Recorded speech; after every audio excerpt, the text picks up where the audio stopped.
Okay, so when I open my catalog, I will go to the folder where I have saved all my files so far. So I have saved my folder on desktop. On desktop, the name of my folder is GIS Course February. So here is where I will make some uh, files. Okay, and first I will make a polygon. All right, where do I save it? Let me just figure out. Hmm. Let me make it here. Okay, I will make a uh, shapefile. What is the name of my shapefile? The name of my shapefile is LULC. I'm naming it LULC. And I essentially want to use a polygon. I will use a polygon. Okay. You also make a polygon, do it along with me, and then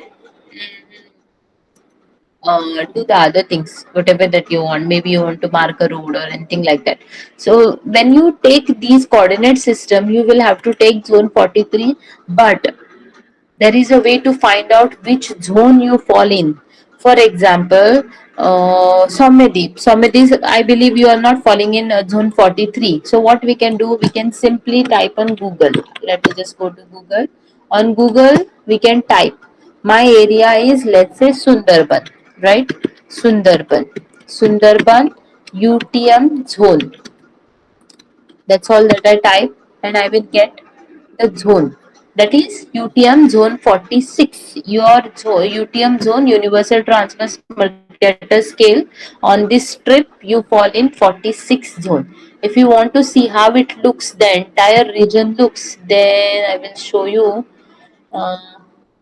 UTM zone. Yes. See? This is how it looks. This is how you will know where you fall, where your study area falls. For example, this is not very appropriate one. Yes, this is the one. Okay. This is a picture that will help you identify which zone you are in. For example, if you are somewhere here, then it is zone 46. If you are here, then zone 45. I believe you are in zone 45. Okay, Soumyadeep, have you understood this? Yes, ma'am. Okay, how to locate that zone 43? You can simply search over here as well. You can say UTM zone 46 or whatever, and then it comes. Just search for it. Okay, if you search for it, it should come. Be there. It's in projected coordinate system UTM under UTM WGS 1984, and we are in the northern hemisphere, and there you have UTM zone 46. So identify your zone, right click on it and say add to folders. Right click on it and say add to folders. So next time you need not uh, rummage through the entire file, right? And it will be readily available, because often we work on a very within a region which falls in one particular region. For example, no matter which part of the west coast I study, I am essentially going to fall in zone 43, unless and until I someday decide to study the far extremes of Gujarat, and I will have to go to zone 42, right? So find this and add it to your favorite, and choose that particular coordinate system here in the description. Zone 43. Okay, I'm choosing zone 43. Select it here and hit OK. So what will happen? Your LULC polygon that you have just made will get populated over here.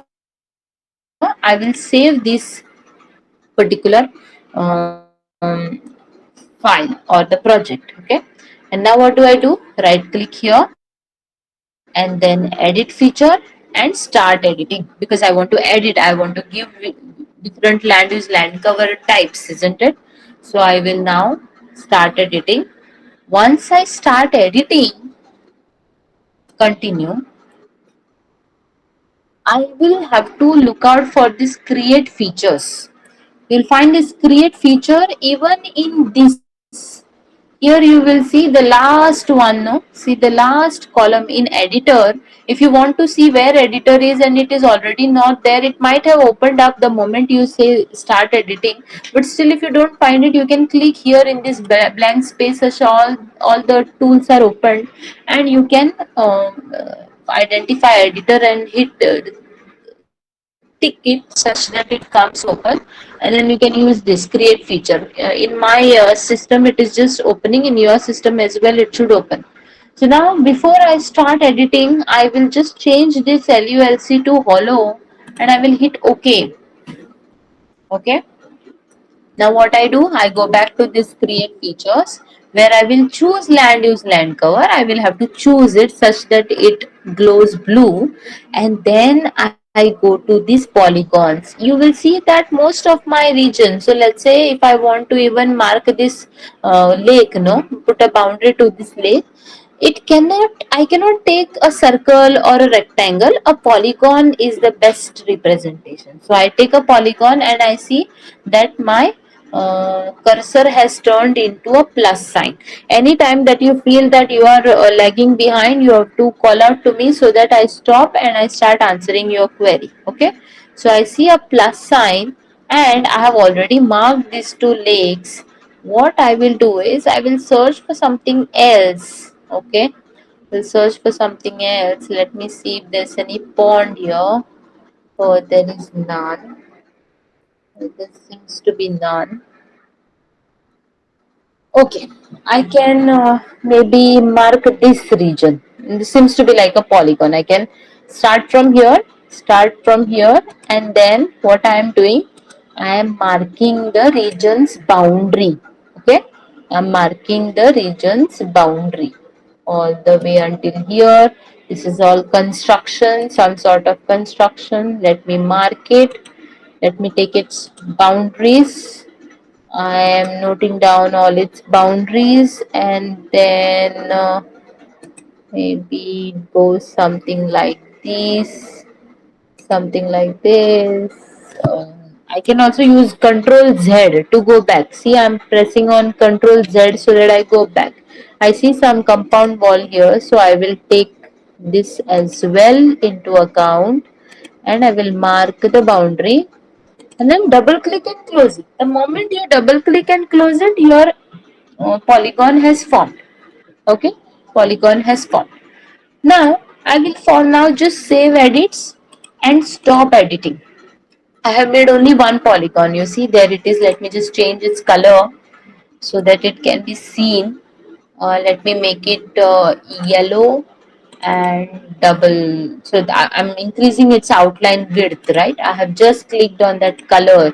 That color seems to be not very prominent. Let me give it some other one. Yeah, there you go. Okay, so this is my polygon. Now, next is I will save edit and stop editing. Now I will just open this right click. I right click on land use land cover and open attributable table.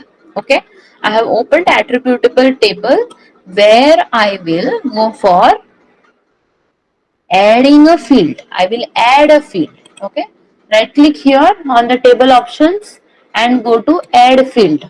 The field that I am going to add is class. Okay, class, what land use land cover class it is. And my class cannot be a short integer, right? It has to be text. It will be text. The length of my text is 50 character, and I hit OK, so that class gets populated. Now besides class, can you tell me what else I would want to know of this polygon? What else do I want to know of this polygon besides what it belongs to? For example, here it belongs to construction or maybe urban or built area, right? So this is built up area. What else do I want of this region? If I know that this is the polygon which is bounding the construction area or constructed area, what else would I want to know of this region? area of that region. Area. Yes, very good. Correct. So I want to know area. What I will do, I will add another field, right? And I will name it area, right? And then this is again, the type is not going to be short integer, it is going to be double because I also want approximation up to decimal places. That is what I am intending. I don't want it to give me only in integers. Whatever even decimal places are there, that also accurate value up to the decimal also I want. So that is why I will go for double. Okay. And then what do? I go hit OK. Okay. So now what will happen? That area will also get formed. That table will also come there. Besides that, no, I can also use different types of things. For example, let me add a field. I will use perimeter, right? Perimeter. Okay. That is again going to be double. I hit OK. Perimeter is also added. Now let me add anything, whether it is a description you want to add, maybe something else you want to add, you want to add somebody's name, whom this belongs to, or anything of that sort. Okay, that also you can add. Just use this add field and you name your field, what is the name of the column that is going to be, and then choose among all these. For example, short integer will be in single digit, then long integer will be like many digits across, then float is going to be in decimal. Again, double is going to help you when you are going to measure the area or length in that sense. Float also does similar work, but it is always wise to use double. Okay, that is because it gives more flexibility in terms of even finding third or fourth, fifth decimal and goes on. Then text. If you want to use date, we can go for date. Maybe this construction started, let's say, on some particular date. Any date that you want to add, you can add the date. Then text. Text is a very important thing. Let's say I want to describe the region. So I will write description. Okay, and description cannot go in just 50 characters, right? So let me give it 100 character, because it's a description, not just a name, right? So I might want to describe with more specification. So I hit OK. Description is invalid because it's too long. Okay, if it is too long, then it is suggesting you to name it descriptio. So let me not take that.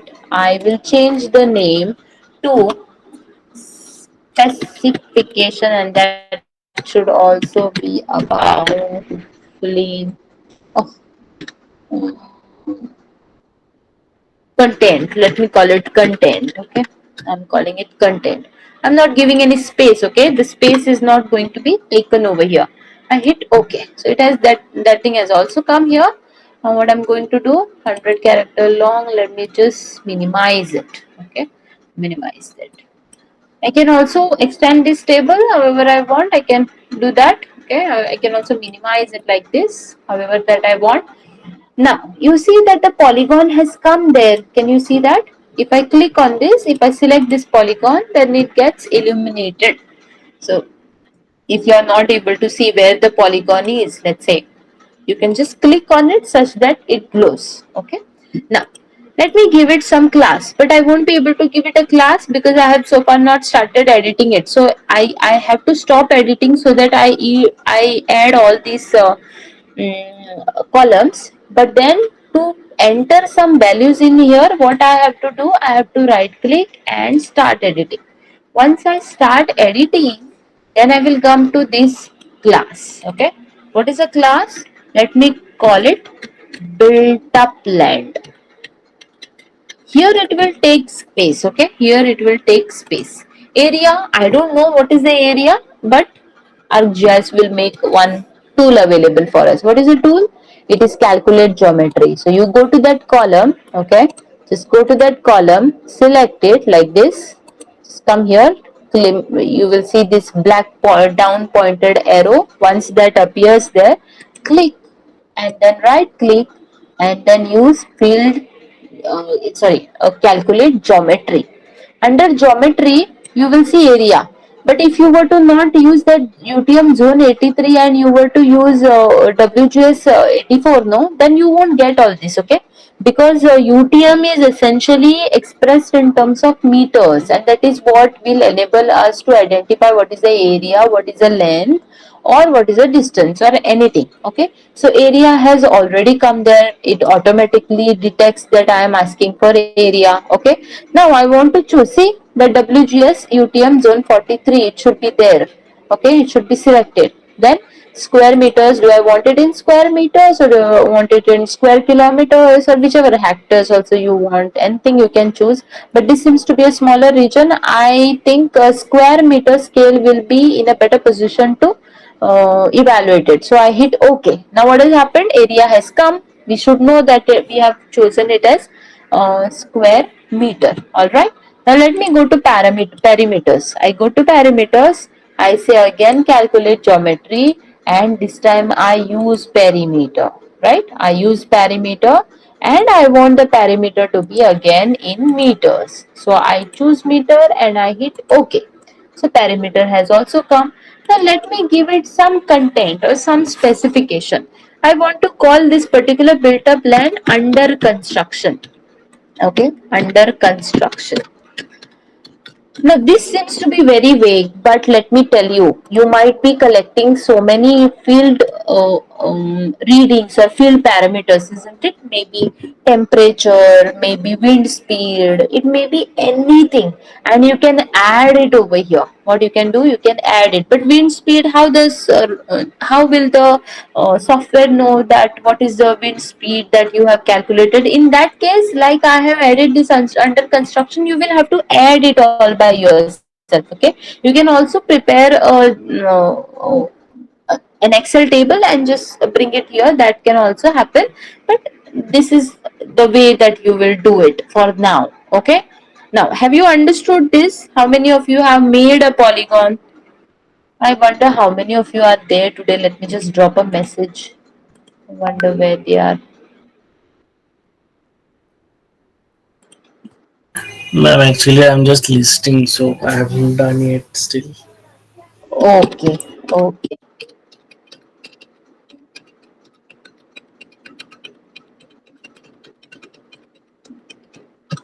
all right. Okay, maybe they are relying on the video that I'm sending, so that oh, but that is not going to help. Okay, anyway. So this is a polygon that I have made. Likewise, I can make many polygons, isn't it? I can make many polygons. Here you will see I have also made some points, but for that my LULC will be absolutely of no use. I will have to make a point feature using the same way. That is, go to catalog, right click, choose new shape, and then choose the kind of shape that you want. Okay. Now, it might so happen no at times that you already have a feature that is made. For example, this particular feature is the pond feature that I have made. It's a pond feature I have already made. Now I want to add this to my new shapefile, that is land use land cover. In which case what I will do, I will select this using this particular tool. I can just select it, or I can also use this arrow, no? This arrow that you see, edit tool. In edit tool, this arrow, you can choose it to select. Okay, just click select, right click, copy, and then select sideways such that that selection goes off, and then right click and say paste. When you say paste, no, all those classes, all those features or layers, vector data that can be edited comes on. So I want to add this particular pond to my LULC. So I choose LULC. Where what is my target? My target is LULC, and I hit OK. The moment I hit OK, it has come there. You see, it has come there, right? Area has also come because area was calculated. Maybe I want to find out what is its perimeter. Let me find it using calculate geometry, and I use perimeter here, and in terms of meter, and I hit OK. Perimeter has also come.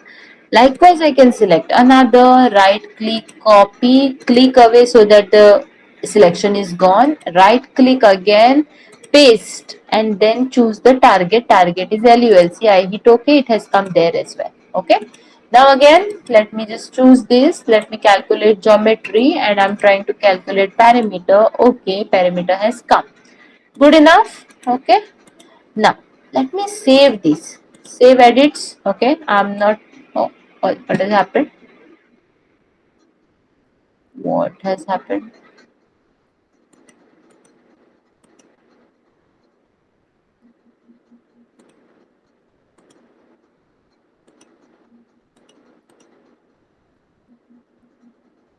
Give me a second. It is there. Then what has happened to it?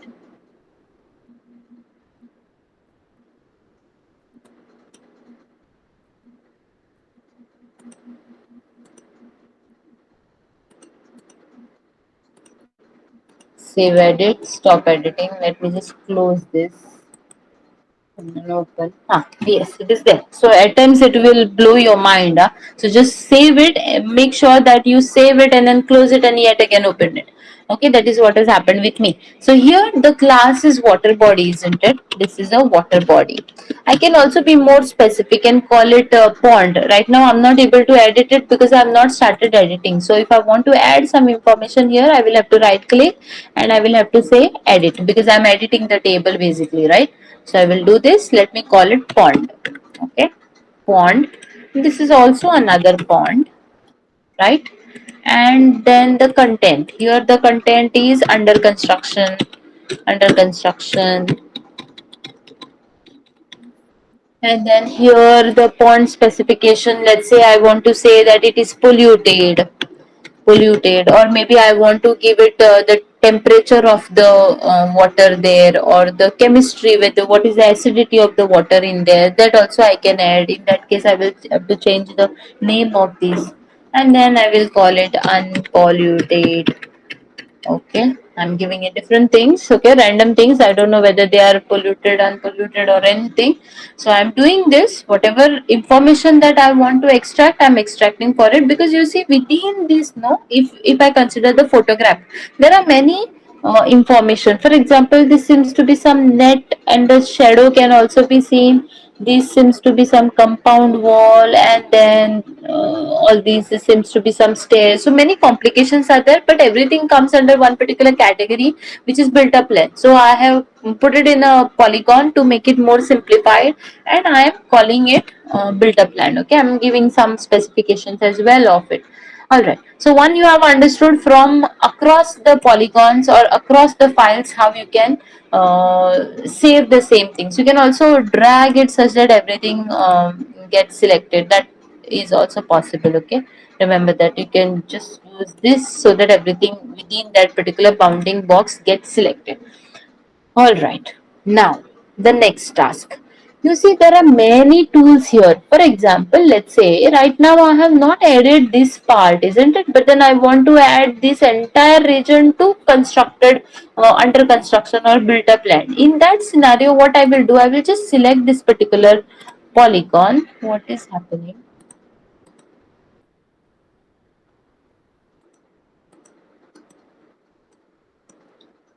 Okay, so I select this polygon, and then I see many different tools have come open. And now I will use this reshape. Why? Because I want to reshape this particular polygon. So I go for reshaping. When I go for reshaping, this tool that I am trying to, this feature or the polygon that I am trying to reshape has to be open, or it has to be selected. Okay. Now what I do, I just click here. Okay. And then from here I will start reshaping it. Let me take all these under construction. Okay, I'm taking all these under construction. Right now it might just bog up with your head saying that, oh, it is not really construction, but then I'm just showing you how to reshape this already framed file, so until here I want to reshape it, and then I again make this another horn. You see, one horn I had started with, another horn.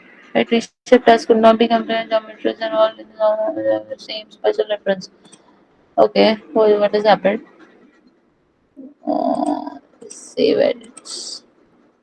Let me try it. There you go. So now I have edited it. Let me just edit it further, make it more precise. Okay, I want to take all this region, whatever they have extracted also, no, because I am expecting that they will someday construct something over there.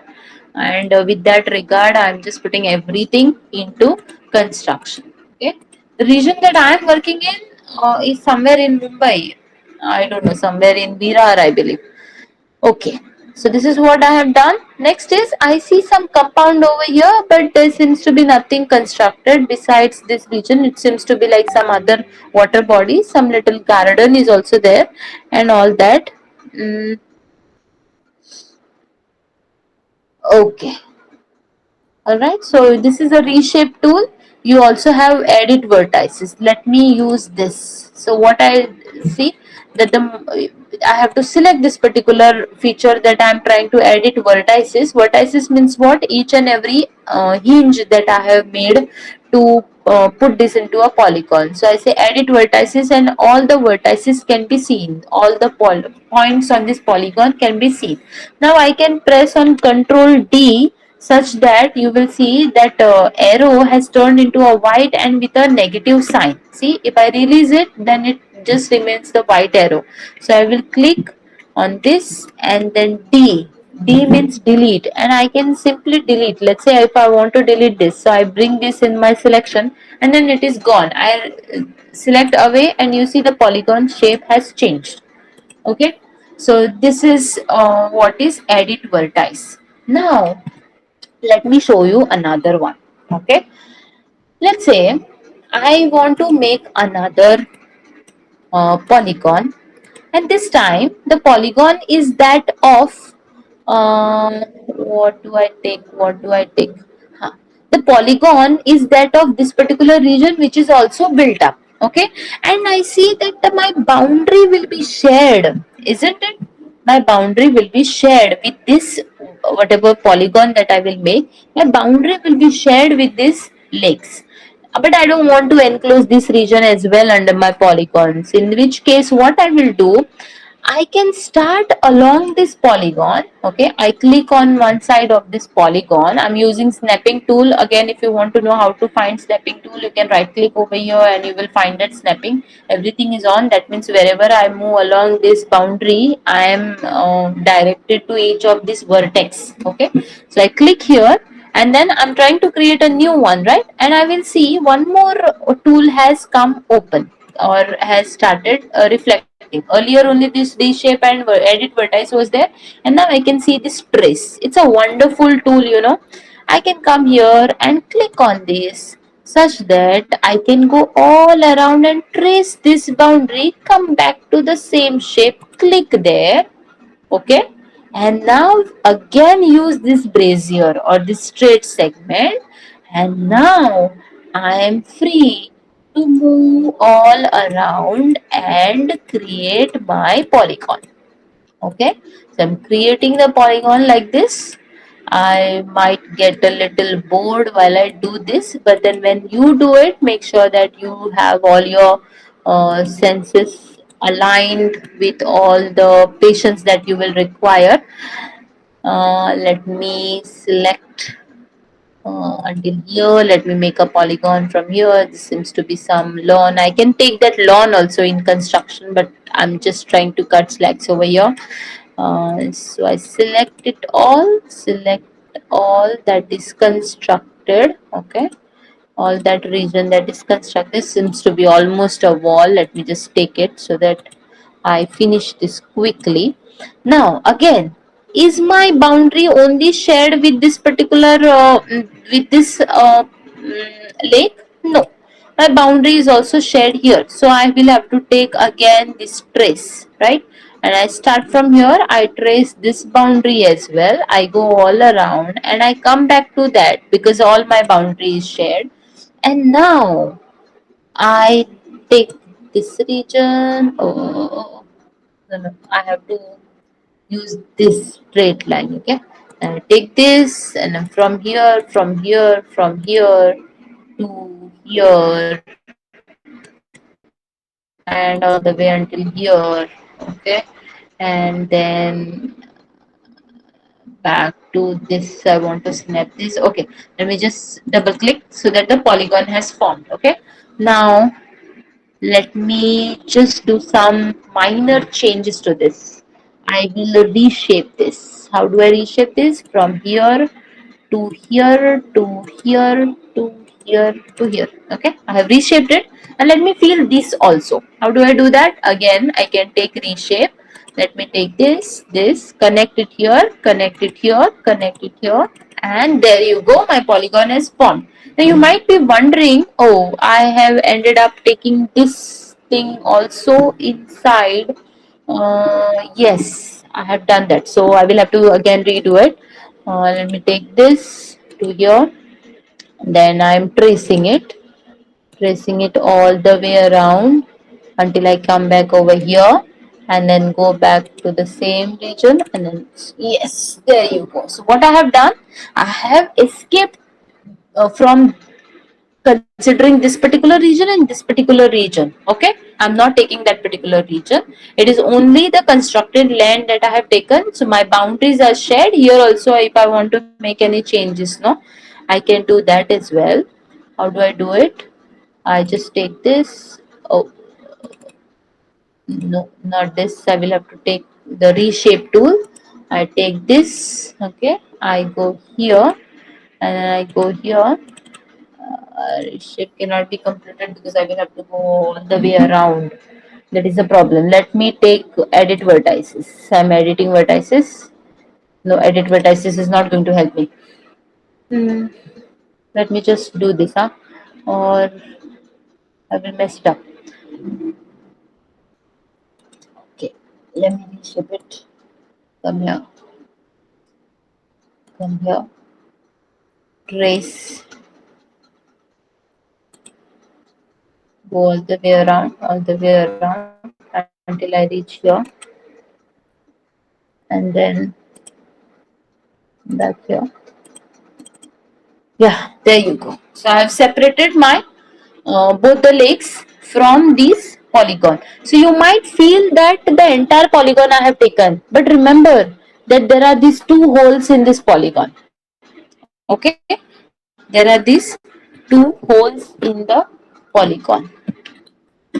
All right, how many of you have followed this? What I have done? If you have any questions for me, please ask.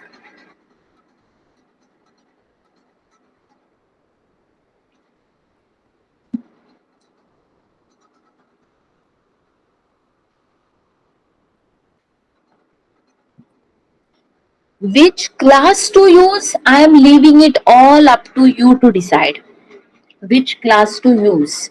All right. Now with this, I can cover the entire region. And I want you to do this particular exercise because there is no end to you collecting field data or collecting regions which are of your interest and then dumping in a lot of information. Right now, here I see only four different, but then you should know that I might have also more information pertaining to this. For example, let's say I studied this lake, right? I studied this lake. I sampled in a plus fashion. So I sampled in a row like this, and I sampled in a row like this, and then a diagonal, another diagonal. So I have obtained different water samples which will have different characters, different information, and I want to note. I want to note them down over here, isn't it? So that is where this thing is going to help you. Now, if I have shown you how to do this editor thing, I want you to download an image like this from Terra Incognita or any other, maybe Lispor also. That is the next exercise that we are going to do.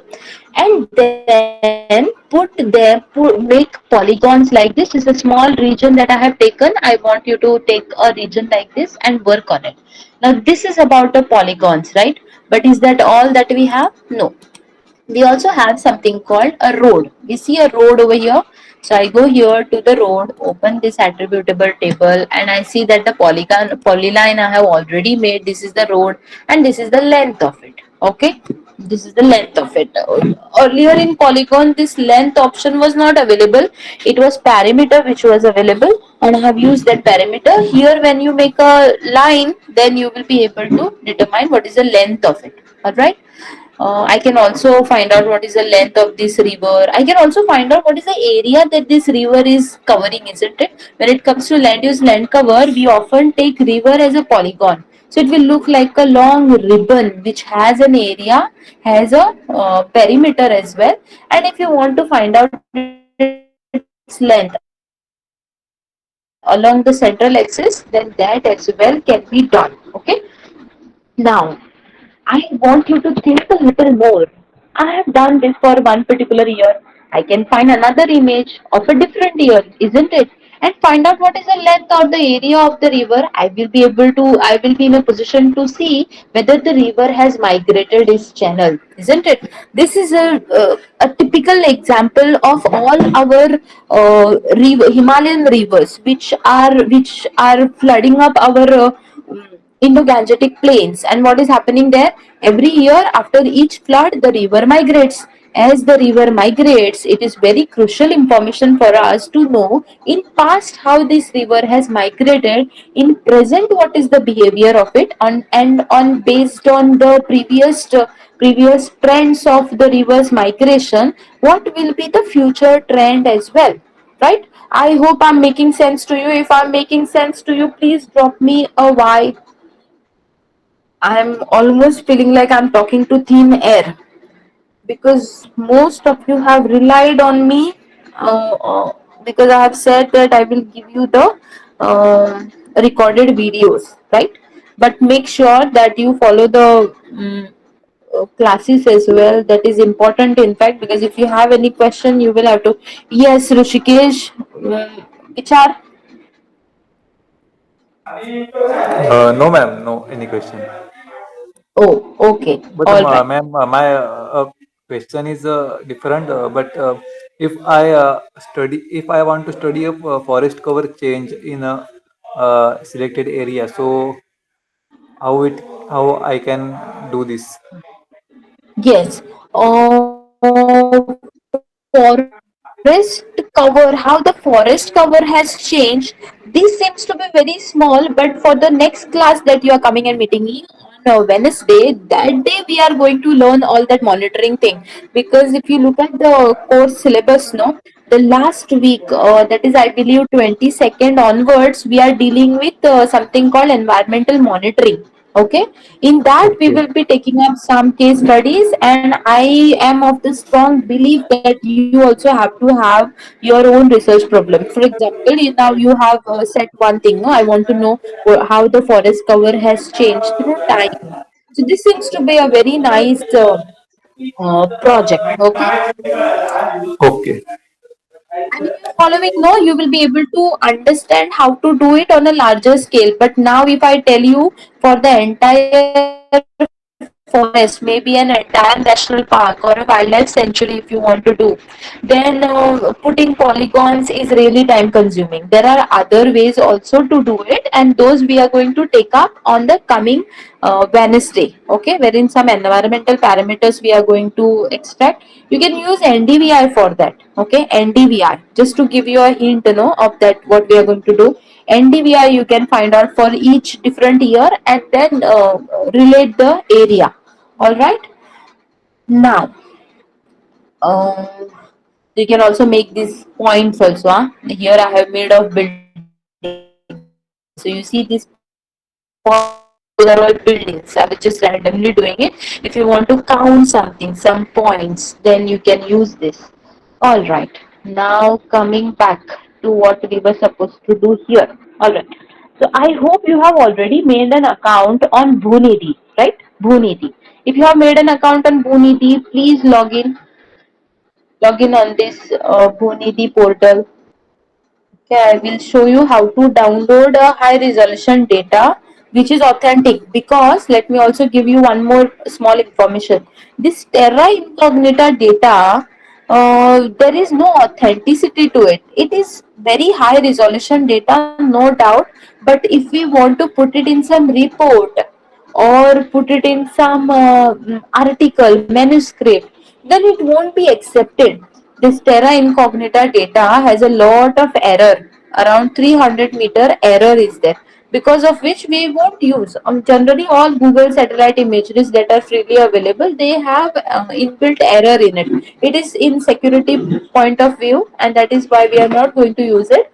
But the EO or Earth observation satellites like resource set by ISRO or MODIS by NASA or Sentinel by European Space Agency, these have high accuracy, or that we can bring them to highly accurate uh, spatial what we say spatial representation. Okay, the error can be minimized. That how to minimize the error we are learning coming Wednesday, no, Saturday, coming Saturday. Okay, now Terra Incognita is there, that will help you identify what feature is there and what is not there, and all that is there. But if you want authentic data, there is this wonderful site that is made available to us by NRS ISRO, where we have satellite data of high resolution also available. High resolution is up to 5 meter of resolution. So 5 meter pixel size, which is 5 meter across. That means 5 into 5, how much? 10 square meter of region is covered by just one pixel. It's a wonderful data. So I hope you have logged in. If you have logged in, any one of you has also logged in, then we can move ahead. Anybody has logged in, Poonidhi? So one must have logged in. I remember you telling me that you have made an account. Yes, Hello, ma'am. ma'am. Here a page showing that what type of survey you want to do on environmental security Yes. So target. you might be able to see something like this, isn't it? Okay. Yes, Yes. So you can select ma'am. any of these broad categories, no? So for example, I am interested in studying disaster management support. It's a kind of what we say. It's a kind of survey, by NRSC. They want to know as to what we are working upon. So let me take disaster management support, and I am taking flood, cyclone, drought, landslide, earthquakes, and forest fire. Okay, I'm choosing this. You can choose one, or if you want to choose multiple, you can choose multiple as well, and then just submit. Once you submit, this portal should open, and you will see log out. So don't click on it. That means you have already logged in. Okay. Now, once we log in, no, the first thing that we have to do is we have to go to this search criteria, because we want to search for data, isn't it? There is also price data which is available here, but we are going to download the freely available data that is ready to be downloaded at the very go. And make sure that you study your own region, or you download data for your own region. Okay, because every time if we download different data, then it might not be helpful for our project.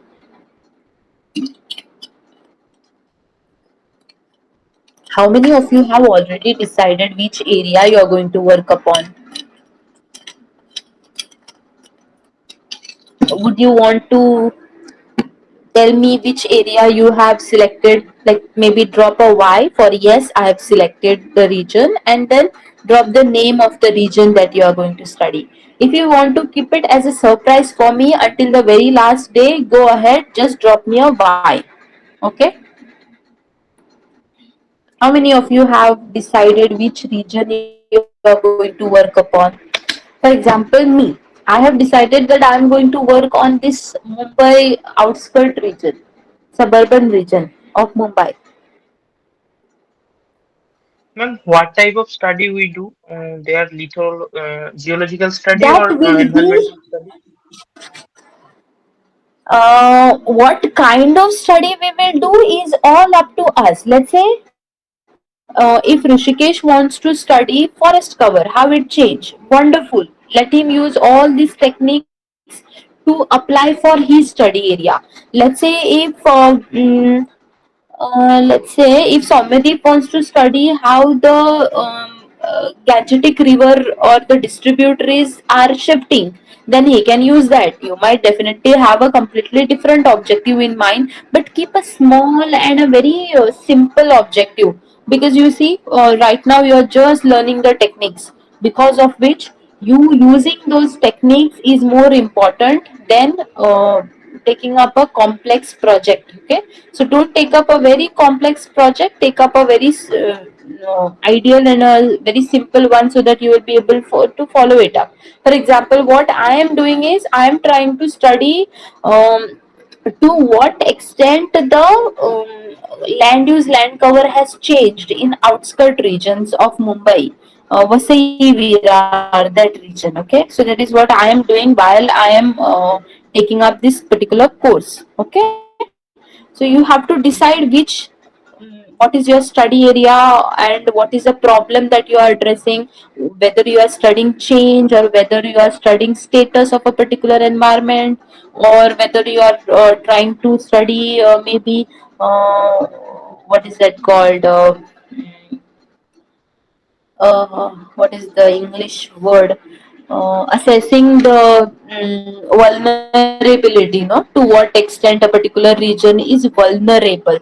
So these are the things you just decide. And today, by the time we finish this, I will also show you how to find literature to think of a project if you have not. And if you have already thought of a project, then how to find literature pertaining to that. All right, coming back to this Bhuniti. All right, the first thing I have to do is I have to go to search criteria. Under search criteria, there is something called location. I use this location. See that? Okay, location. Now I have to add name of the place. My place is Mumbai. Essentially add name of the district that your area lies in. Okay. Essentially put the name of the district that your area lies in. So my area is Mumbai. I am taking Mumbai and the latitude longitude of Mumbai has been populated. If I am studying only 10 kilometers around this latitude longitude point, then I will go for 10. But then let me take 100 square kilometer. I am going to study 100 square kilometer around this point. So if the point lies here, then 100 square kilometers around it. Okay, and then I hit on this small location tag. Once I hit on this small location tag, my region has been put in a box. You see that? Do this.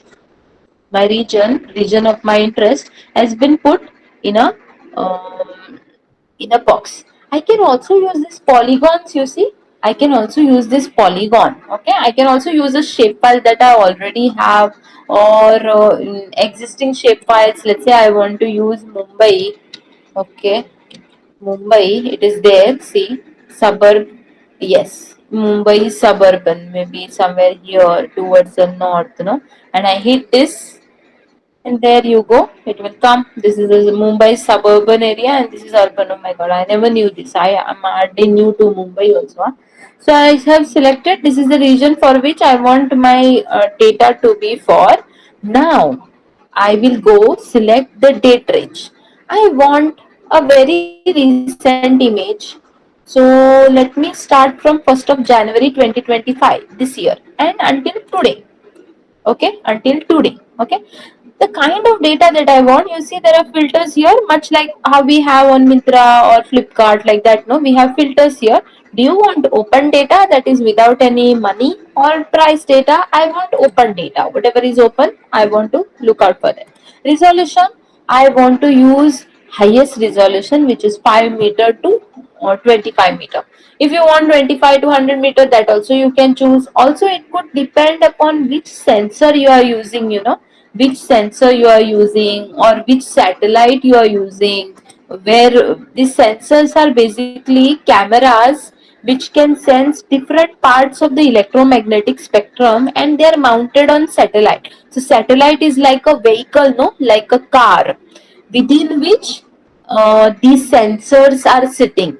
These sensors are like our friends. So satellite is like a car, and sensors are like us, our friends. Everybody sees the road differently, or everybody looks at the journey differently. Their perspective is different. Similarly, all these sensors also sense light in different spectrum. One sensor sees only red color, one sensor sees only green color, that is only plants it sees. One sensor sees only blue color, that is only water it sees. One sensor sees infrared, something that humans don't see, right? One sensor sees microwave, something that humans again can't see. So such are these sensors. You have to find out which sensor is of your interest. And right now I am interested in this lease 4 data. It's a wonderful data, and I am interested in lease 4. Okay, it gives me information in these three colors. red, green, and blue, which makes it much easy for me to compare the results that I see to my own understanding, because I can also see these three colors, isn't it? I can see red, green, and blue, and in between this, those Vibgyor colors I see, it's all combination of all these three primary colors, isn't it? So I'm choosing Lease 4. Lease 3 is also a RGB color data, but then it has a lower resolution of around 23 meters. That means my pixel is huge, 23 meter, 23 meter. But then this one, that is Lease 4, is just 5 meter, 5 meter, 5.8 meter, 5.8 meter. That is why I'm choosing Lease 4 data. Okay. Over the Indian subcontinent, for each and every citizen of India, any data that is procured by NRSC ISRO for a resolution which is 5 meter and above has been made free of cost. So any data that you want, you can download, unless and until there is already some mm, discrepancy or some what we say, uh, some crucial regions. Those data are not made available free of cost, in the sense that you will have to write, maybe if you want to study some international boundary data, no, between China and India, let's say, so that data might not be available in the perspective of security and safety of the country. That data has been kept confidential. But if you want to study, you already have a project, your principal investigator already has a project, and then you can maybe apply for procuring that data, and you might get it. That is also there. Okay, but free of cost if it is above 5 meter. Only that they want to know why you want that data and all that, things like that. Alright, some of the coastline data is also not being made available. For example, I believe for Sundarban also you might face a little difficulty, Soumyadeep, to find that data, but hopefully some data is available away from the international border with Bangladesh. Okay, then Yes, ma'am. we go. Yes. So we go next. We have chosen these four. We go next. Okay. We choose this open data direct download. That means what? Now itself we will be able to download the data. Then there is some open data which is available only on order. That means I have to put it in the cart and then place an order. And because the data is so far not available on their cloud, they will process it and put it on the cloud, and then the data can be downloaded. And it takes only 2 hours because it is all automated process. So there is no human sitting there waiting for our order. Okay, this is on order open data, so let me quickly prepare it. No, that is not happening anymore at NRSC, because the data has been made available free of cost, and I can select all those. Some of them give me this red unavailable symbol. That means this is not available. Resource set 1, this for multispectral 23 is not available. Okay. Then what do? I submit. I have chosen everything that I want and I submit. Let's wait. Yes. Ma'am, So the can you data has come. Tell me. say again the uh, Ye- ma'am, can you Yes. please say again the resolution and open image spectrum? What you select? Yes. So resolution, here you will see multiple different resolutions are there. No, once you select the date range and everything, you go to resolution, choose the one that is of your interest, right? Resolution you select, and then you select the sensor. I'm selecting the sensor because I'm considering all whatever sensor satellites are available. I'm directly jumping to sensor. I'm not interested in which satellite, that is which car is carrying which sensor up in the space. I am only interested in the sensor which is Lease 4. Then whether it is on resource set 1 or resource set 2 or 2A, I am just not bothered. I only want Lease 4 data. Okay. Then what do? I go to the satellite sensor, select maximum 10. Okay, maximum I can select 10. I don't have 10, but there are these few. I'm selecting all of them because I don't want to miss onto any data that is available. Okay, so once I select the satellite sensor or which open data or direct data that I want, then I hit submit. The moment I hit submit, all these data will come before me, right? And this is all open data, direct download, direct download, direct download. That means now itself I can download it. Let me just see. I can publish this particular, you see this small globe that you see, if you hover mouse pointer on it, it says publish on map. So I can publish on map. Let me just show you what those images are. See, these are the three images. These are their bounding lines. One, two, three. Okay. These are the three images. Only three images are available ever since December, no, not December, 1st January until now. Okay. Now I can decide which one is covering my region. Is this one covering? This one covering, or this one covering? This one seems to be covering minimal. This one seems to be covering maximum. This one also seems to be covering a little more. Okay. I'm interested in this particular region, so I will use this. Let's see which one is clear. Before downloading, we have to ensure that the data is cloud free. So this is the data, and how is it looking? Let me just check. Only this much part. You see that? Only this much part of Mumbai is covered. The rest is all scanning length. So this is the length of that scanner, and the image is only this much. Okay, the image is only this much. So my land part that I am interested in, only this much part is covered. Can you see that? I hope you can see this. A very small part is covered. Okay. Let me try another. I'm using this publish on map. Let me see how much part the other image is covering. Okay, this image seems to be covering a little more. You see that? It's covering a little more. Let me just publish this one and unpublish this one.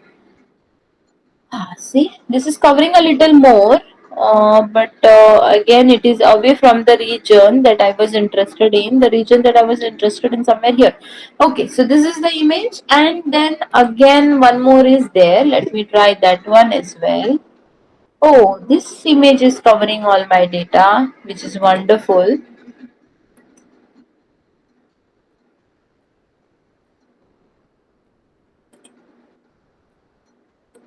Hello, ma'am. My Yes, question, yes. Tell me.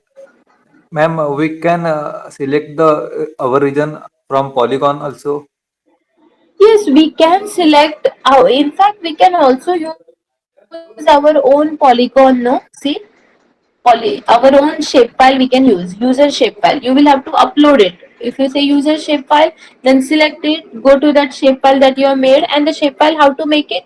You can also make it using this polygon. No, we can make that shape file using these polygons. Or if there is already some boundary available, district boundary. Let's say I am interested in a district called Udupi district of Karnataka. So I will use that Udupi district Karnataka boundary to extract whatever the data that I am interested in, right? That is also possible. Even a point will do. Okay. Where was I? What was I doing? Here it. Yes. Search results. Okay. So now let me download this particular image because this seems to be covering a larger region. This is the image that I'm trying to download. Let me just display it. Yes. So this is the region that this is the data that I'm going to download. See, it is covering my region, so I'm interested in it, and that there is absolutely no cloud cover also. Very obviously, because January and February, no? These are like later than winters. These are like later winter region wherein there is absolutely no cloud cover. Cloud will start coming only in the month of April, later half of the April, and then their density will keep increasing. So essentially, identify the time for which you are going to download the data also. And the other day we were discussing, you will have to find such a time. If you are studying 2 3 years, right, then make sure that you study every year for the same month. It should not be like you are studying one particular year for June wherein there is lush green vegetation, and another for maybe May or something like that where there is absolutely no vegetation or anything like that. So you have to be that seasonal consciousness should be there, no, in us whenever we are selecting data. Okay, now let me download it, but before downloading I will have to add it to the cart. The moment I add it to the unauthorized access, log out and again continue. Okay, fine, let me log out and log in. My god, I will have to do this.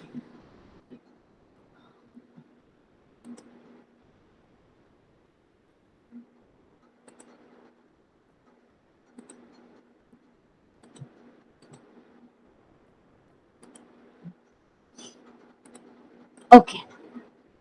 So search results. Oh, it's gone. I will have to redo this. Huh?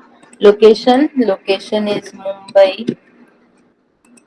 Uh, then I want the data to be from 1st of January until 12th of February, which is today. And the sensor that I am interested in is least 4.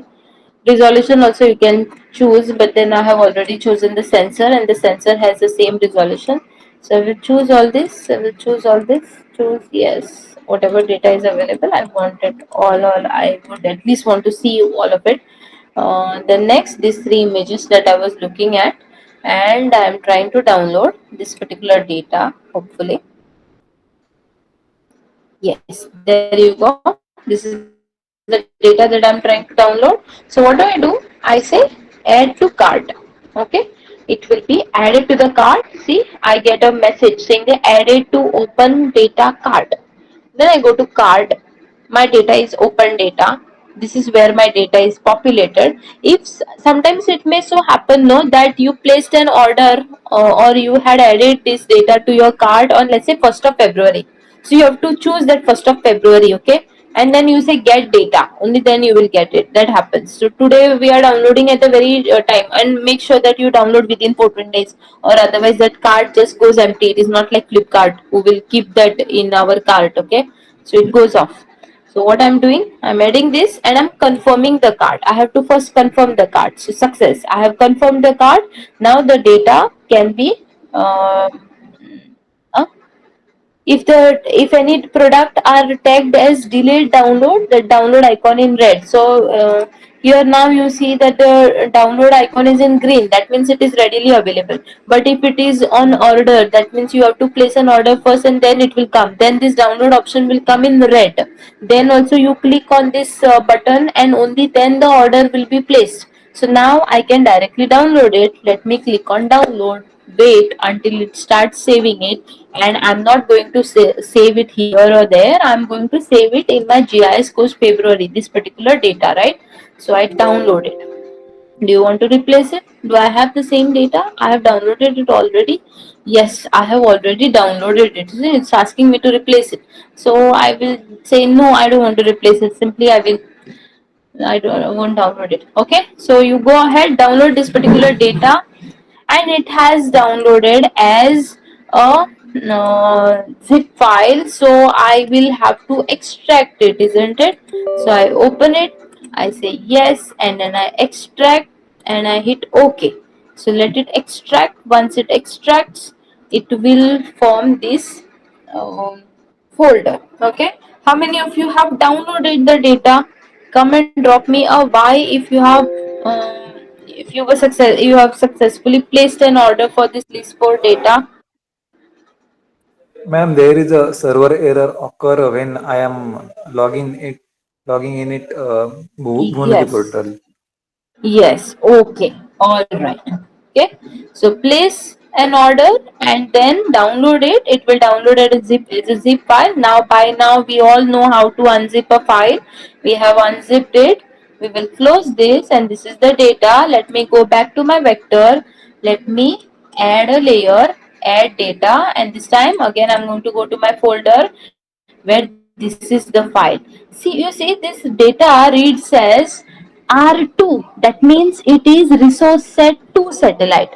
Okay, resource set 2 satellite F, I don't really know what it is for, but 22nd January 2025, that is the time of it, that is the date on which this particular data was taken. And then 07141 is the path and row of that satellite. So if we go back here, no, you will see that, let me just publish this image extent.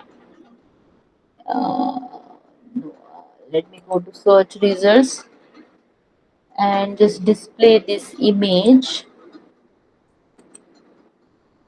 Let me display this image. Hanged, hanged, hanged, hanged,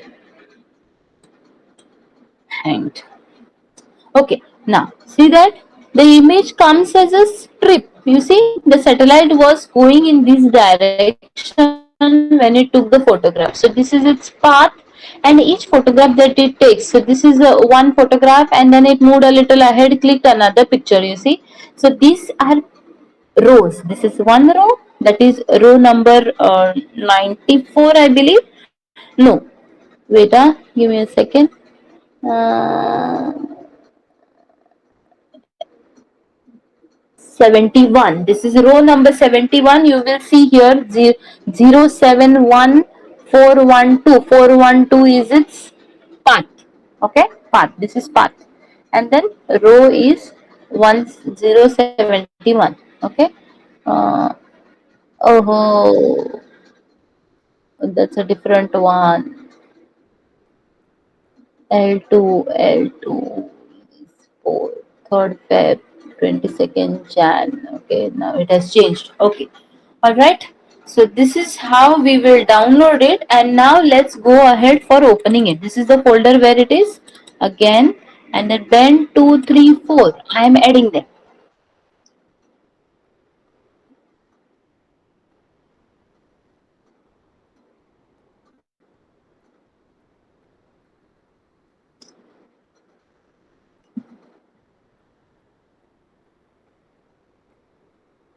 All three should be added. It's building a pyramid for it. Pyramid means a histogram is being formed for it, which will help us in identifying the pixel value as well.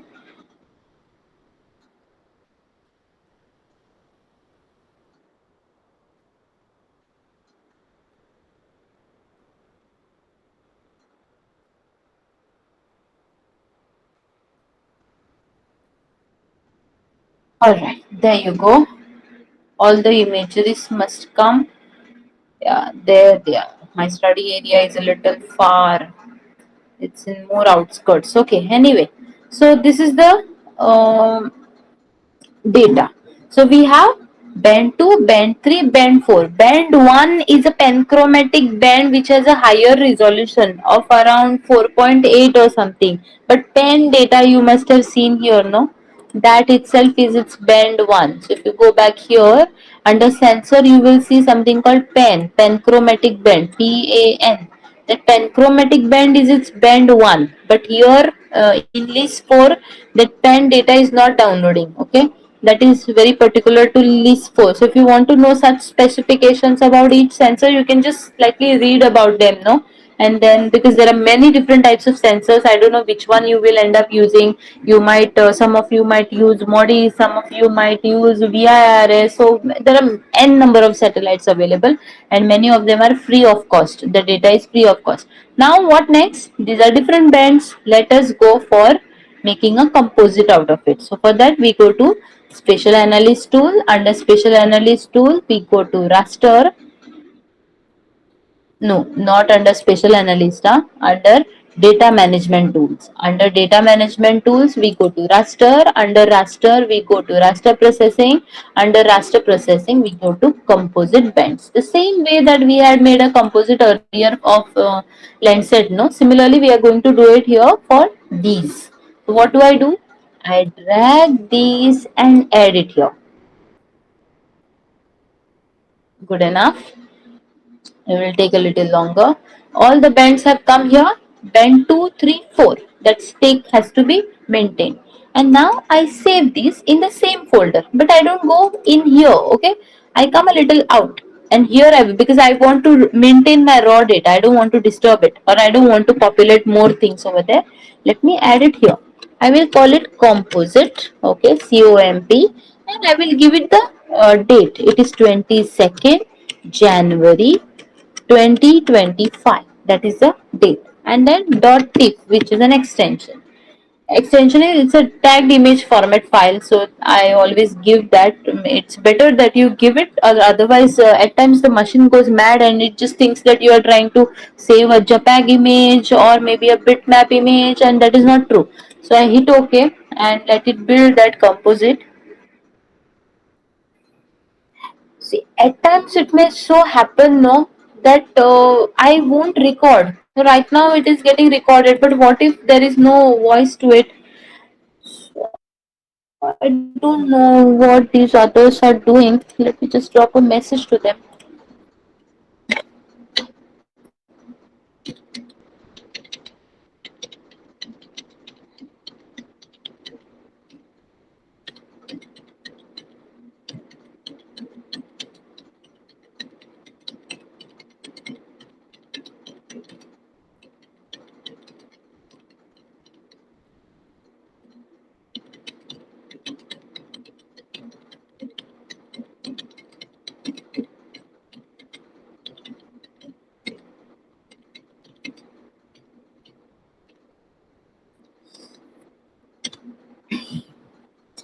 Don't be afraid of that. Okay, so let's wait until that composite gets built.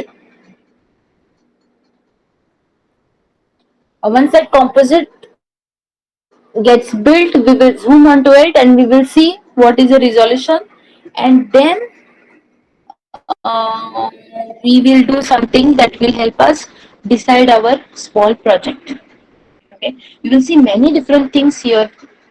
Let me just wait until that composite band gets created.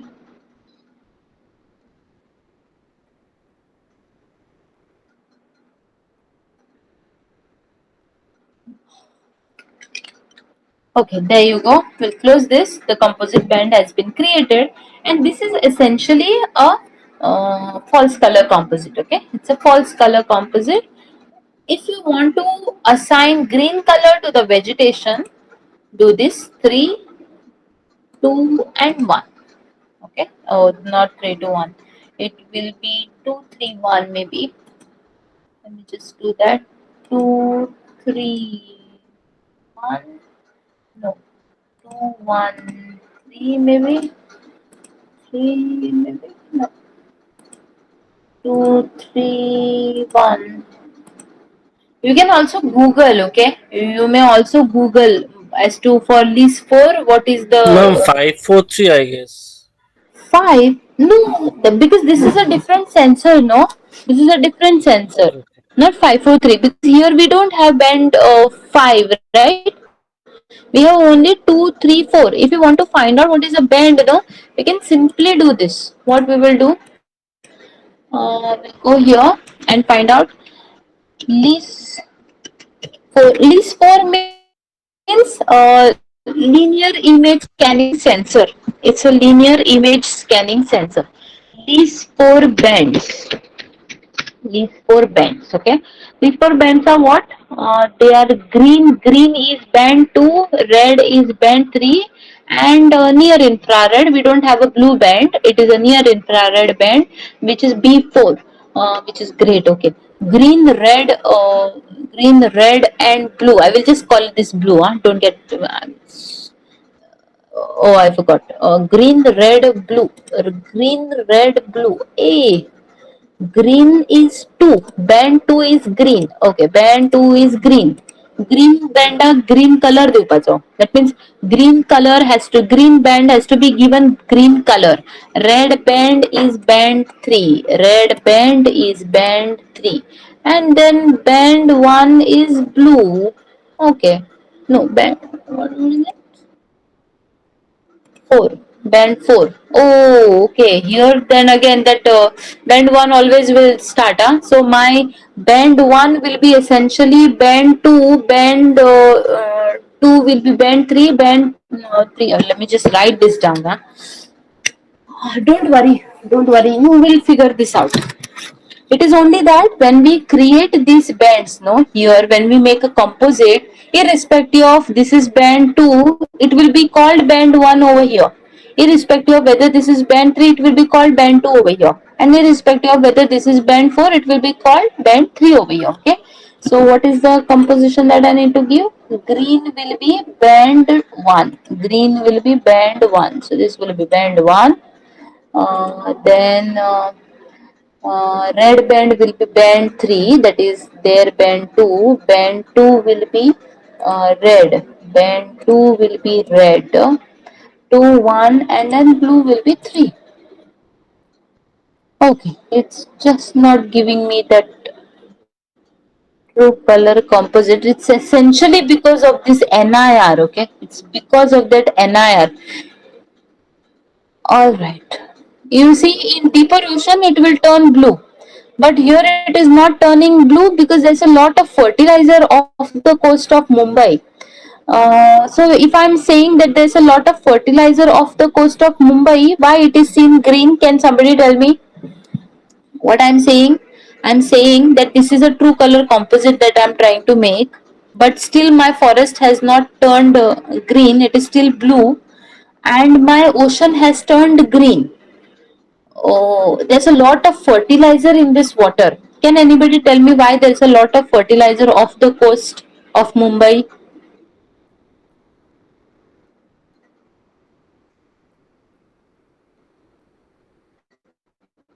Yeah, anybody? It's essentially because of a Because lot of sediment nutrient. also, Say it, say it, say it. sediment also, nutrients that are carried by rivers uh, after weathering continental crust. Yes, Uh, yes, very much correct. And along with sediments, there is also a lot of sewage which is also going in the ocean, which is a good nutrient for the phytoplanktons. Okay, and because of which we see a lot of phytoplankton growth or bloom in this water, but it is away from the coast, essentially because to along the coast there is also some toxins coming, and these toxins is where the phytoplanktons will not be found.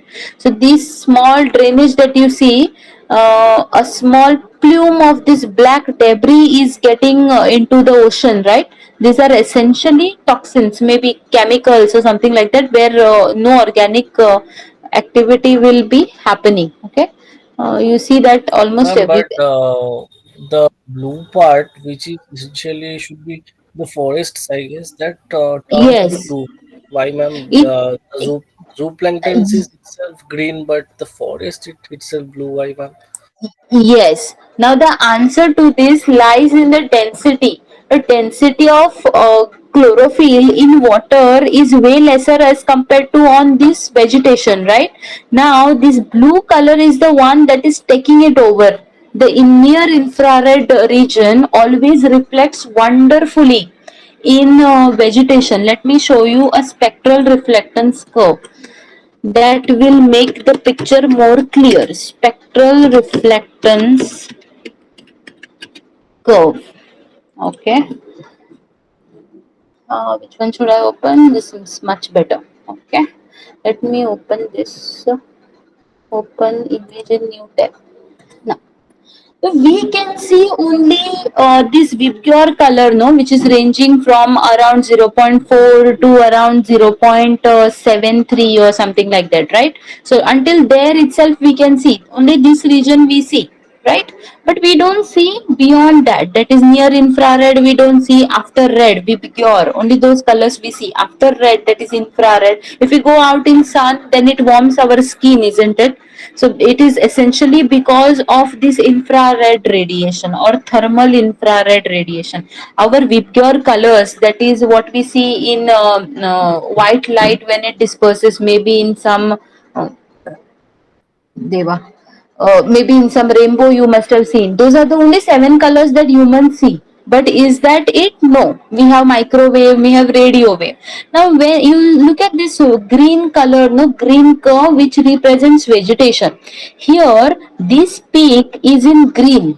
Where it is in green. Okay, so blue color is absorbed, and then even the red color is absorbed, but slightly green color is reflected. So green color is not absorbed by green leaves, which is why we see green color in the plants. Okay, chlorophyll doesn't accept green or absorb green, it reflects it back towards our eyes. That is why we see green. So if some of our friend someday is wearing yellow color, no, that means all other colors are absorbed by his t-shirt except yellow color. That is why we see yellow color. Otherwise we will see that we will say that green color is stronghold of green vegetation, isn't it? But it is not. In fact, green color is not absorbed by the vegetation, that is why it reflects back towards our eyes and we can see it. But here you will see the reflectance percentage increases in near infrared. Are we following this? Reflection of green color is way less as compared to that of near infrared, which is after red and humans don't see it. But in case of this band 3, this band 3, you will see vegetation is reflecting so much in near infrared, right? Vegetation is reflecting a lot, and near infrared is given 3, color 3. So if we exchange this, no, if we give what is that, green band, if we give color blue to this green band, that is if I change band 1 here and this one will become band 3, and now if I check, what will happen, the forest will get green color. Why? But is it really green band? No, it is not green band. It is what? It is this other band. कोणचं तो? It is band 4, which is of see here, open image. See, near infrared is band 4, and near infrared is the one which is reflecting maximum here by the is reflected maximum by the vegetation. And the moment we assigned it blue color, because here band 3, which is near infrared, was given band 3, no, that is why this particular thing happened, right? Are we following this? Could I tell you what it is exactly? Rushikesh, was it difficult? I wonder if you're there. Okay, he's not there. What about Samyadeep and Nimisha, Susovan? Could you follow why that vegetation is still appearing blue to us? Yes, ma'am. But ma'am, Yes, it is essential. zooplankton is also reflects your green colors, right? So Green, why don't green color. no, ma'am, I'm asking that zooplanktons also reflect the green colors, right? So why they appear like green? Yes. Now the answer to that is in our band 1. Our band 1 is actually band 2. For that, we will have to go back here. See, band 2 is essentially green color, right? Green color. Band 2 is green color, and here what we have done is, wait. Give me a second. Band 1 is given green color. Band 1 here is band 2. It's a green color. Now here the zooplanktons that we see, band 2 green color and band 2 is given red color over here. So here what is happening? Band 2 is given red color. My god. Band 2 is given red color, which is actually green, no? Is given red color. So wherever you see this green and this blue mixing, then it is forming this green color. It's only relative difference between the two. If you want to give here red color, no, what we will have to do? See, band 3 is red color. Band 3 is red color. Let's make it red so that you see 3, 1, 2. It's still remaining green. It's essentially because there's a lot of green there. Lot of green there. Let me go back. 2, 1, 3.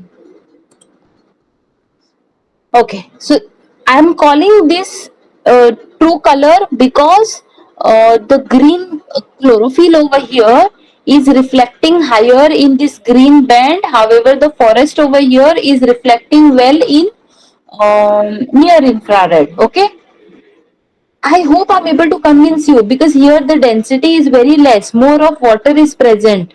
So it is essentially green one that is reflected back only by the phytoplanktons, whereas what happens to the blue? Blue is completely, blue or near infrared is completely absorbed.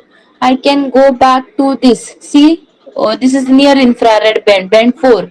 It is completely absorbed by water, so water is not seen. So here green takes over, because of which we see it as green. uh, let's go back here. See, this is water, right? See, water, it reflects in slightly in this blue color, and then there is absolutely no blue color which is reflected. Sorry, water that reflects in near infrared. Near infrared is completely absorbed. That is why reflectance is zero. All the way around here, reflectance is zero. Near infrared completely absorbs. Water completely absorbs near infrared. Let me calm down and tell you this. See, whenever we see our water and we lit a flame under it, maybe to boil it, it will keep absorbing temperature until it reaches 100 degrees centigrade, right? The moment we try to increase the temperature from 100 to 101, it is not going to absorb any heat.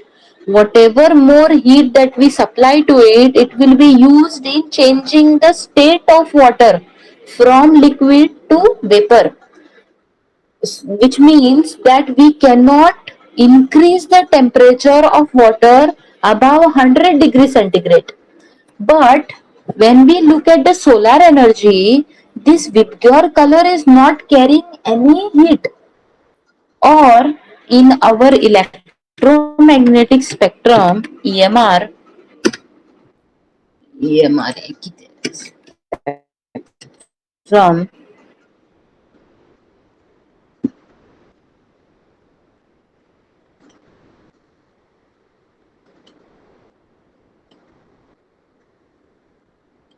in this EMR spectrum, from gamma rays to X rays to these ultraviolet rays and visible light, it doesn't have any heat.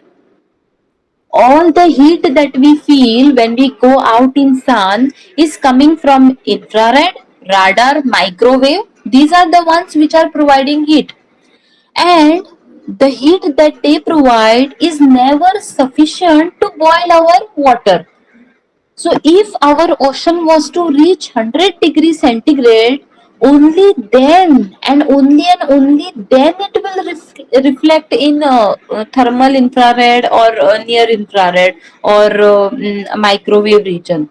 Otherwise, it is not going to reflect anything. It will absorb everything because it is still not reached 100 degrees centigrade. Are we following this?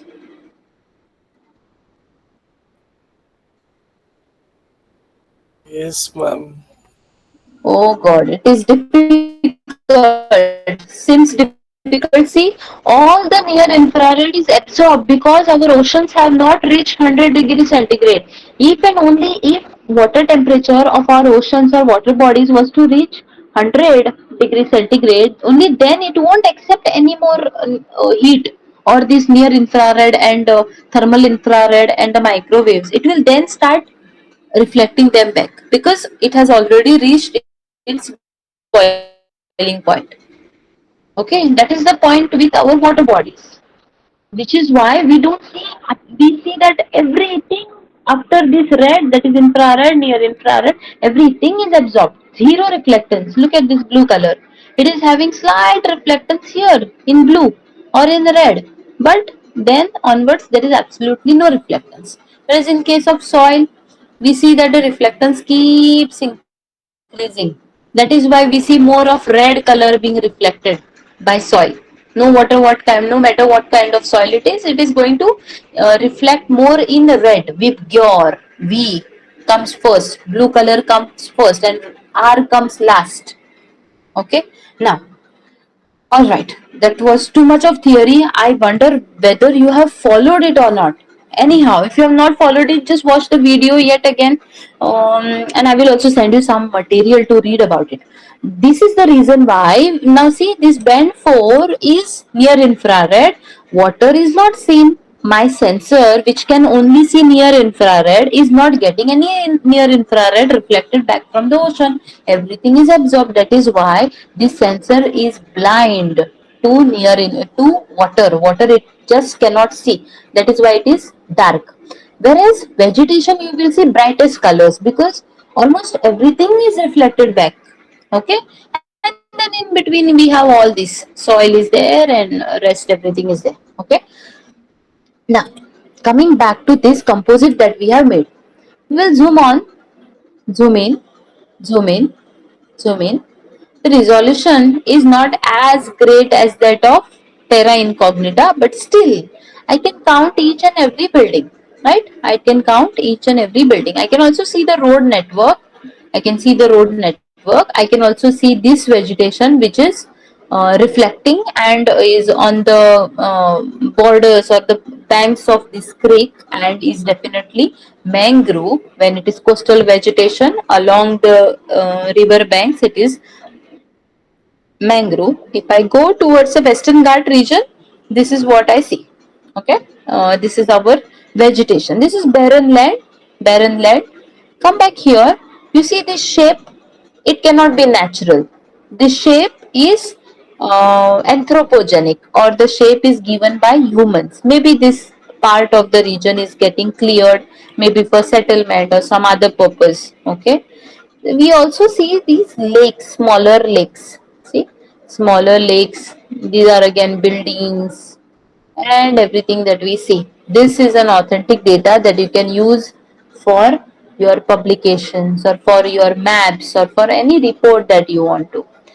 This is essentially a low tide time, because of which we see some outcrops of these rock outcrops as well, land portion which will be flooded during high tide. So this image was taken during low tide.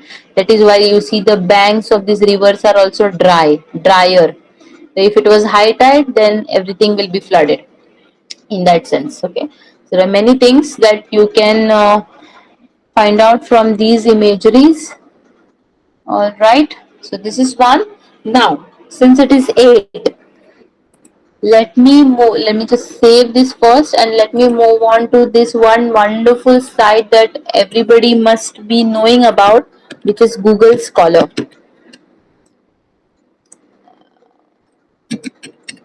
Google Scholar. Okay, going to Google Scholar, because Google, irrespective of even if the scientists or the researchers are not uploading their papers, Google just gets them over there and creates a temporary profile of them. Okay, even if they don't have one. All right. So what we do? Um, I wonder if Rishikesh is there. If Rishikesh is there, then we can take up his problem itself. Rishikesh, shall we? Shall we look out Uh, for some literature on forest cover, right? yes, yes. Forest cover. So let me try some keywords. Okay, I'm trying some keywords. One is forest cover, forest cover, and I am putting it into these quotations. Okay, so forest cover, wherever there is forest cover on Google Scholar, I will get it, forest cover. And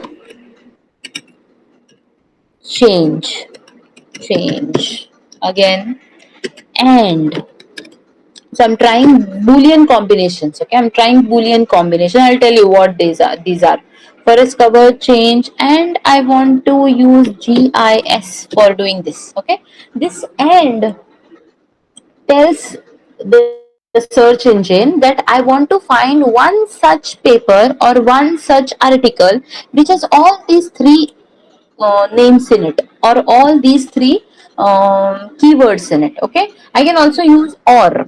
So forest cover or change or GIS, but then I will get a huge data set. But let me use this. So I will search now. So what do I have? Forest cover is also there. Forest cover change is also there, and GIS is also there. So this is a more relevant paper to what I am searching for. Monitoring forest cover changes using remote sensing and GIS, a global perspective. So this paper seems to have studied something based on how the forest cover changes using remote sensing without going to the field. Okay. Document was not found. All right. Okay. ProQuest. The document was not there. Let me try another GIS based. forest cover change, all these three keywords that we have entered are there, and vulnerability analysis. Wonderful paper. I hope it is there. Let me go to that, and it seems to be in a PDF. Okay, so I go to that site. Let's wait. Yeah, there you go. The paper is here. Let's see if the PDF is available. Yes, PDF is available. Let me open it. Meanwhile, you all also try, if you want to tell me, okay, search for this one, and we will do that. Okay, I don't know how authentic this particular journal is. Looking at its format, it seems to be not really an authentic one. But we can find out whether it is authentic or not by visiting any of the whether it is authentic or not. I also am not able to think of which region they have to go to. I want to send you this. Uh, yeah, let me go to the website. Academic journal it is. You have to check whether the paper that you are going through is published in an authentic source or not. ISN, start here is this abbreviation, journal of open access journal it is, okay, fine. Current issue, okay, whatever. I don't know whether it is really any, you can search for it even in SCI SCI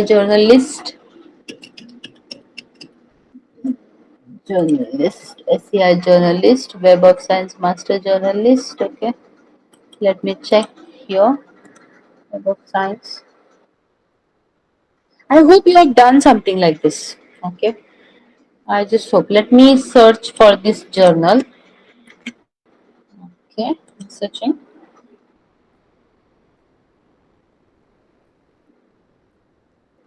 Journal of Regional City Planning. What it was? Journal of Geography and Regional Planning.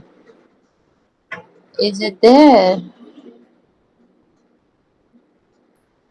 Regional planning, geography and regional planning. I don't know. You have to just search for whether that particular journal is here. If it is not here, then it doesn't have that international recognition. It might have UGC recognition, but very recently there is some circular that has come back in January. I will just forward that particular notification also to you. I did not bother going through it, but we should.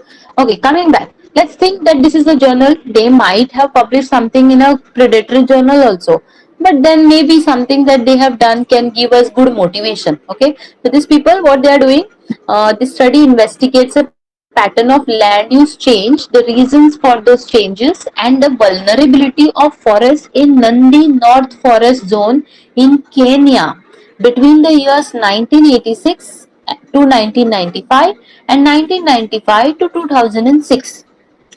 Lancet thematic mapper images of 1986, 1995 and ETM Plus. You can download all these imageries. You know how to download them through Glovis of 2006 were used to create single image depicting the sequence of land use change for the period between so and so. The spatial relationship between forest cover change and the causes was determined based on the ground truthing and additional literature from the zonal forest officer and so, whatever, whatever. You can just read this, okay? You can read this. Let me just jump to methodology. What has been done there? Study area. Okay, fine. All right, forest data collection. Okay, agricultural land. These are the classes that they have made of land cover, dense forest, agricultural land, and all that. Pre-processing, accuracy assessment. Okay, post classification. See, um, such formulas you will often come across, no? And I believe you will be able to use these formulas in GIS because we have already used raster calculator. We can use raster calculator for such calculations. Okay, so this is the methodology. They have taken Landsat thematic mapper data and topographic sheets, that is topo sheets they have taken. They have corrected them. This geo rectification is what we are learning in the next class. Then they have classified it, and this is also something that we are going to do in the next class. And then land cover maps they have generated for different years, all those 4 years, and then they have detected how it has changed. This is also something that we are going to do. And then change maps they have created. Okay, so 2006 land cover, and similarly they must have done for other, and some influence maps and vulnerability modeling. Vulnerability modeling we are going to do. I wonder what they have done here. We will have to read the paper, the methodology specifically, to understand what they have done. Okay, now I will stop here. Have you understood, Rushikesh? Yes, yes, ma'am. How you can find literature? Yes. Okay. All right. Anybody else who wants me to search for their specific? Anybody else who wants me to search for their specific topic? Hello, ma'am. Another question is, if I want to study tahsil from one tahsil from my district, so how to What do you want to download the study? data from Tell me Glovis? again. Because if one tahsil from my district, Rishikesh अजून एकदा सांग बघू. Madam एक तहसीलचा आपण घेतला आपल्या district मधला. Hello. हा. होय होय. Correct. Some tehsil you want to study. How it changed. Is that? Hello? Ma'am, I also have some questions. Okay, yes. Similarly, also Rishikesh, you can study definitely. You can search for different keywords that are of your interest. Now, if you want to study some tehsil, need not necessarily that you have to give it a keyword saying that tehsil. No, maybe somebody has studied some other region, maybe a larger, maybe a entire state has been studied. You can take that as well. The methodology will remain similar, or that you can modify it as per your requirement. Okay, But ma'am, now how shall to we go download to the data how on? to download? Same, no, that is Glovis. We can go to Glovis and download it, right? To Glovis. We have so far downloaded only, I believe, Landsat 8 data, but you can download many different types of data over here. You can basically select the type of data that you want, right? Wait, let it just load maybe. Select data sets. Yes, see, different types of data are there. So far we have just selected this Landsat 8 and 9. We can also choose this Landsat 7, Landsat 4 5, Landsat 1 5. You just have to find out when these missions were launched. For example, Landsat 1 was launched somewhere in April of 1972. So ever since then data is available until I believe 1976 or something like that. But then subsequently another sensor was sent to the space, Landsat 1 2. So it's a constellation. The recent one is Landsat 9. So you will be able to download Landsat from here. If you want to download LIS 4, we have learned it today how to download LIS 4, isn't it? This is where we will download LIS 4. If you want to download Sentinel. Sentinel also, I believe, ISRO gives Sentinel. I wonder where it is, but then you will have to slightly explore it. Sentinel comes here as well. Somewhere there must be Sentinel. Okay, okay. So downloading data is the same process. Sentinel might be here as well. I don't know. No, it's not here. All right. We'll, we'll go to Somyadeep. Somyadeep, you were asking something. Yes, ma'am. Actually, I have two questions. One regarding my paper, and another one is from today's class.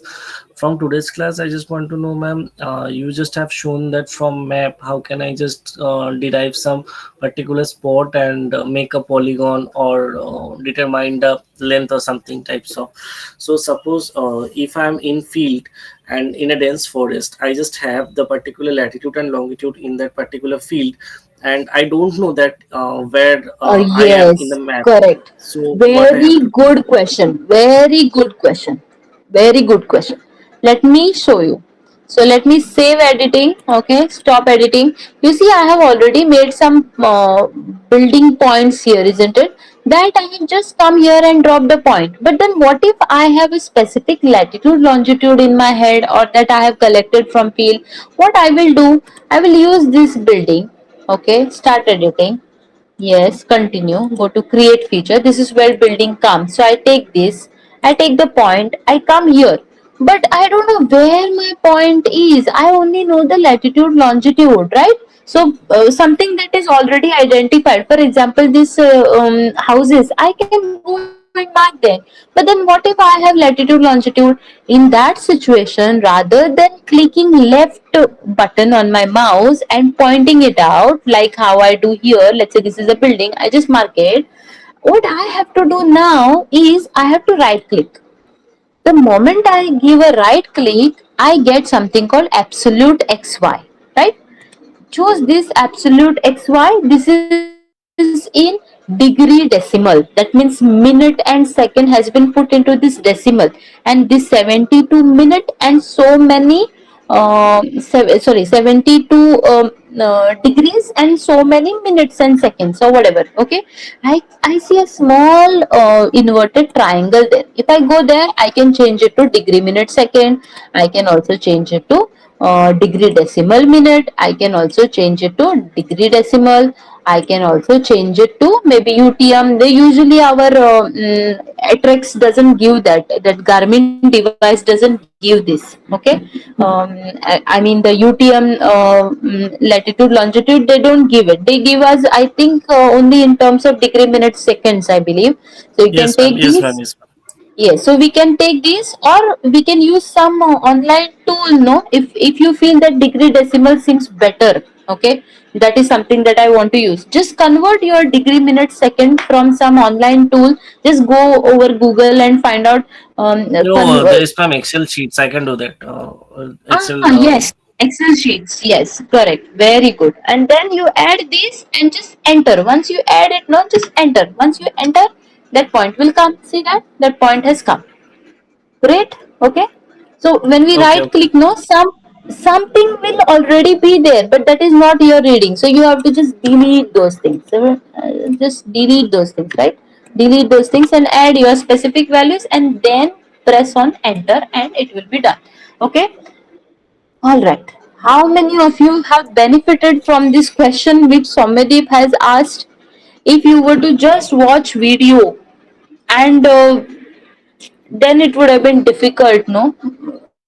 Because when you work along with me, it is good for you also to follow up and come up with questions which I don't end up answering during regular sessions.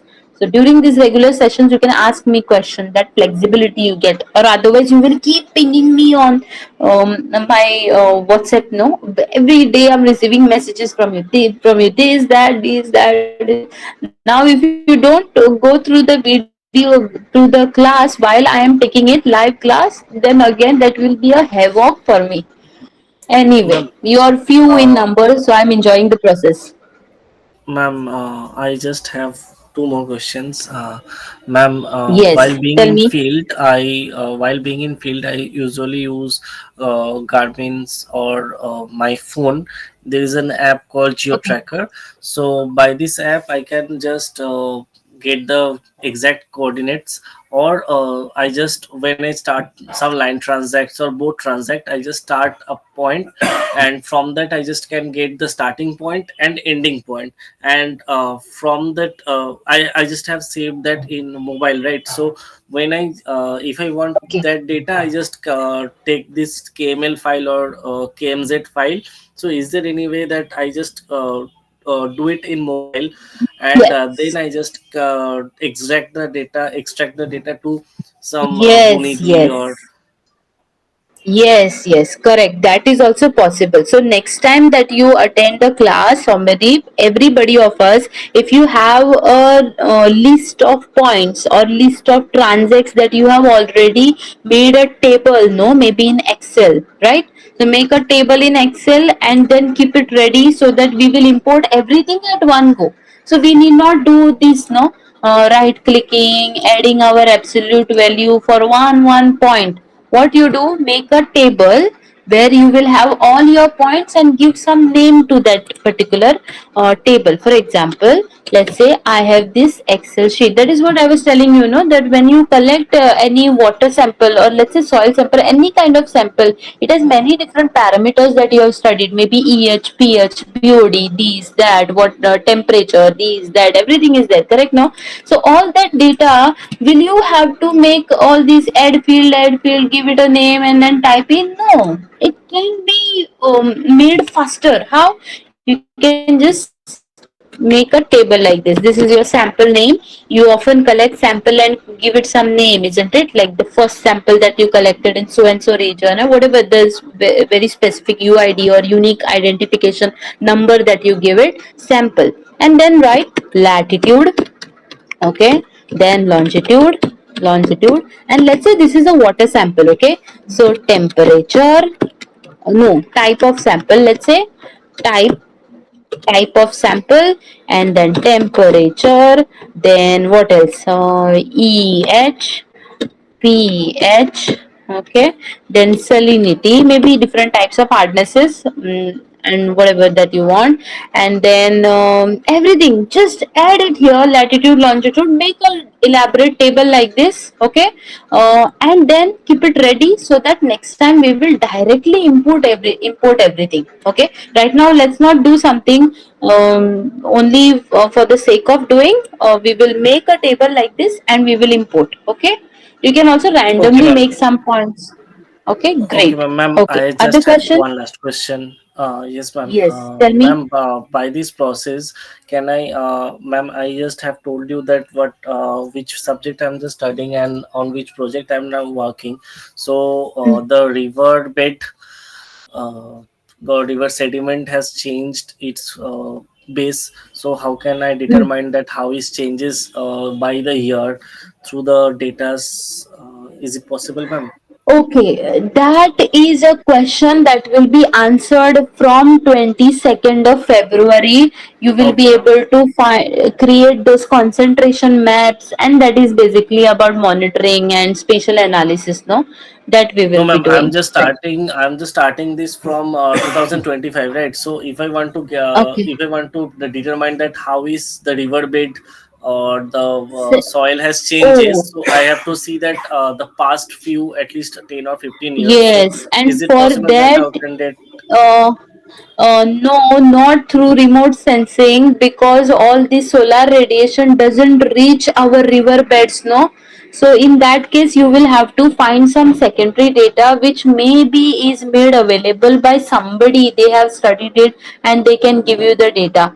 You can inquire. I believe if these are Gangetic River distributaries, then everywhere Ma'am, there in are Southwest gorges. Ragona, there have none who have studied yet No, in no, there my has to be, favorite. there must be flood monitoring systems in place over there.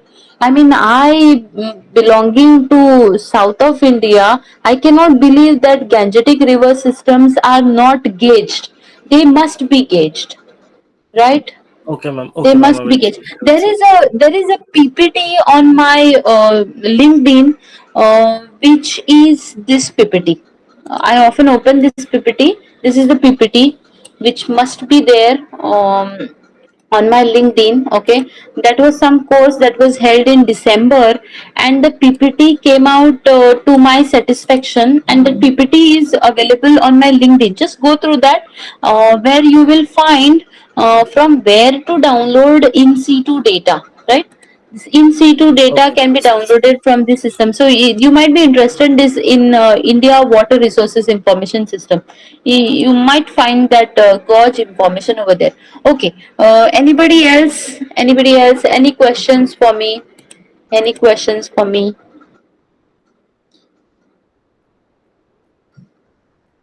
Susovan, how do you pronounce your name? Shushovan, how do you pronounce your name? Korean. Susovan. How do you Susovan Mondal. Sushovan, Yes, right? ma'am. Susovan. Yes, ma'am. Sushovan. Okay.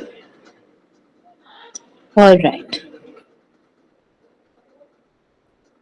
Great. Do I have any question, Nimisha?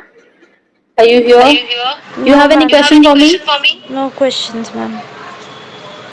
Ma'am, can No I just question. ask another question? Yes, yes. Please ask. Actually, ma'am, when I'm just studying, there is also a very huge problem about soil erosion. So during the floods and all. So is there any chances that by this remote sensing, I can get the data that how much the land has defeated or something like Yes. some of the deltas has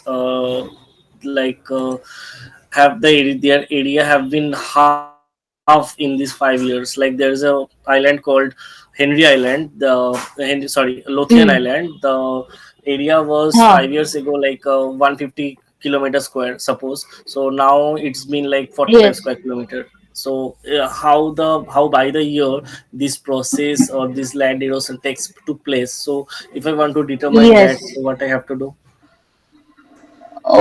Yes, that is possible. Let me show you.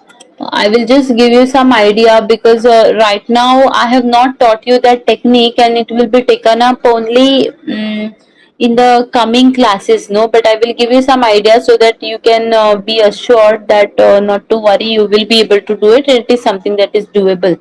Okay, let me just go to one island. I don't know if there is one. See. Okay, so there Ma'am, is this can you island. Can just you see? do? Okay, okay, yes, ma'am. Yeah, you see this island? I can put it in a polygon, right? I see its boundary, isn't it? I can put it in a polygon, isn't it? Yes, ma'am. Yes.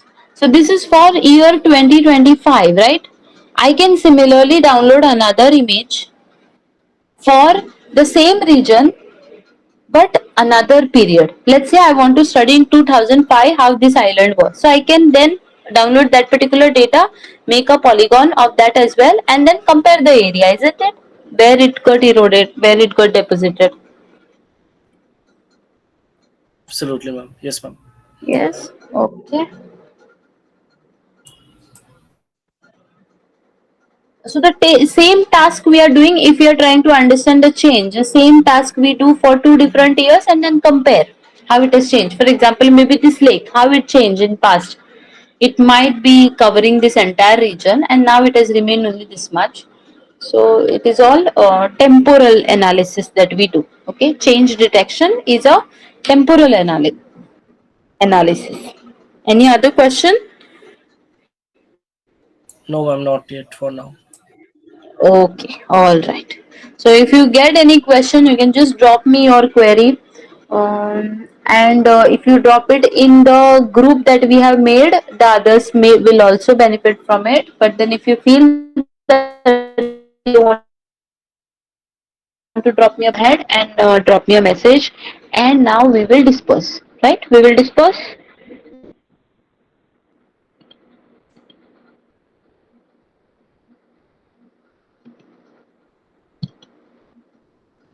Okay, ma'am. Yes.